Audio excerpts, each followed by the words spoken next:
Nilisema mimi bungeni kuna siku tutapata chizi mmoja ana mambo yake tu. Awamu ya 9, awamu ya 15 tutakapata chizi mmoja hivi. Si tumeshamkabidhi kila kitu.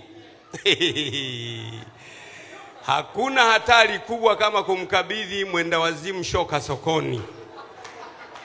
Kwa hiyo rais anapoingia madarakani, si amepigiwa kampeni na watu, anataka waonyeshe wale watu kwamba yeye ni mpiga kazi.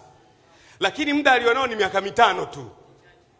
Kwa hiyo inabidi afanye vitu ambavyo vitawaonyesha wananchi kwamba ni mchapa kazi. Kwa sababu maendeleo ya muda mrefu yanahitaji muda mrefu. Kwa hiyo inabidi aingie naye na haraka haraka, anaingia na haraka haraka. Mwinyi ana miaka yake 10 anaelekea huko. Huyo vizuri, anafanya vizuri kuelekea huko. Baadaye anamaliza miaka yake 10. Anaingia Mkapa. Anageuka hivi Mkapa. Na anakwenda kwa kasi alikotokea Mwinyi. Huyo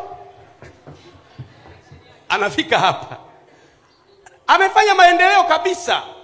Ila ameachana na vyote vilivyokuwa vya nini? Vya Mwinyi.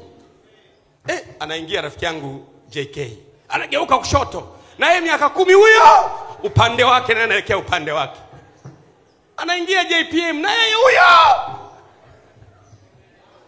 Anaingia mwingine huyo. Ataingia wa 7, wa 8, wa 9, huyu kila mtu anasepa kivyake. Kwa hiyo unakuta mko pale pale, mlienda hivi mkarudi hivi, mlienda hivi mkarudi hivi, mlienda hivi mkarudi hivi, mlienda hivi mkarudi